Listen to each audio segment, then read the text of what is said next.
Guys, welcome back to another video. In this video I am taking part 2 of DUIS sums.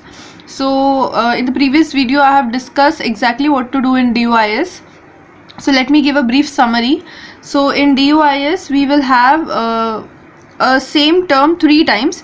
If we have 3 times, then we cannot use u into v, because u into v means it is u is one term and v is the second term. So over here, if there are, for example, in DUIS there will be 3 terms.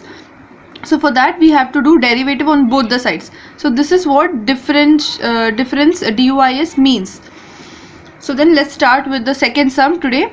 I have left the link in the description below. Please go back and check to my previous video for better understanding. So the question is using inverse Fourier sine transform f of x. Now in this question they have told us to find inverse Fourier sine transform IFST.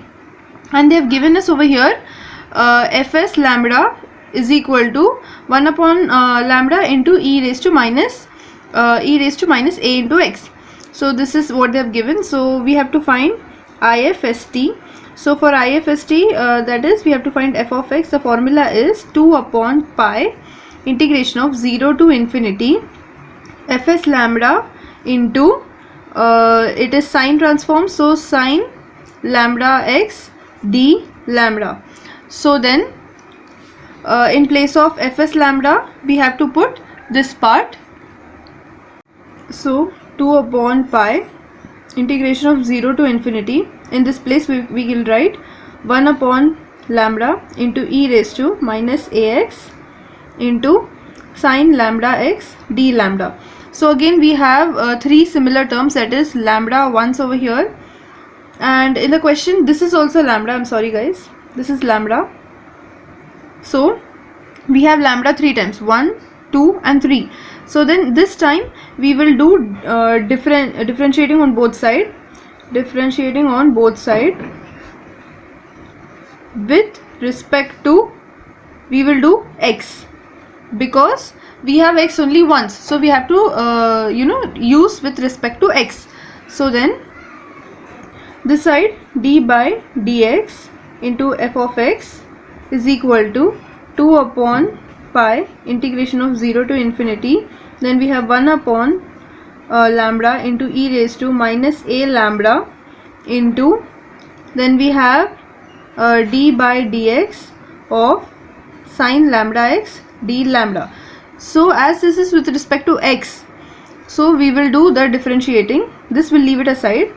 2 upon pi integration of 0 to infinity 1 upon lambda into e raised to minus a lambda into, now differentiate sine lambda x, it will become cos lambda x upon lambda. So then cos lambda x into lambda into d lambda. So this lambda and this lambda will get cut. What remains is 2 upon pi integration of 0 to infinity e raised to minus a lambda into cos lambda x d lambda. Now this thing has a formula, if you remember. So we can 2 upon pi, we can keep it outside. Then we have e raised to minus a lambda upon a square plus lambda square into minus a, because the first term we have to keep, minus a into cos lambda x plus lambda into sine lambda x. Then we have the limits. The limits are from 0 to infinity. So first we will take the biggest limit, that is the infinity, upper limit minus the lower limit. So then we have 2 upon pi, we can keep it outside, 2 pi we keep it outside. Then if in place of lambda we have to substitute infinity. So then if we do that, it will become e raised to infinity. E raised to infinity becomes 0, and 0 into anything will become 0. Therefore the first term is 0 minus, we have the second term 0. So if you put 0 in place of lambda, it will be 0 into a, it will become 0. So e raised to 0 will be 1 upon a square plus lambda square. Then we have minus a, and cos in place of lambda we'll put 0 0, and 0 into x will be 0.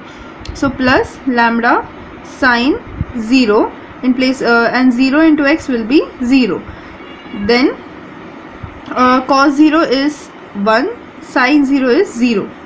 So therefore 2 upon pi minus 1 upon a square plus lambda square into minus a, because 1 into minus a is minus a, 0 into lambda will become 0, therefore plus 0. So what remains is 2 upon pi, then we have a upon a square plus lambda square. So now this part we can get it down over here. We'll write d by dx f of x. Now what we can do is we can take this d into x that side, so it will become d f of x is equal to 2 upon pi a upon a square plus lambda square into d dx. So then now we can do integrating on both the sides.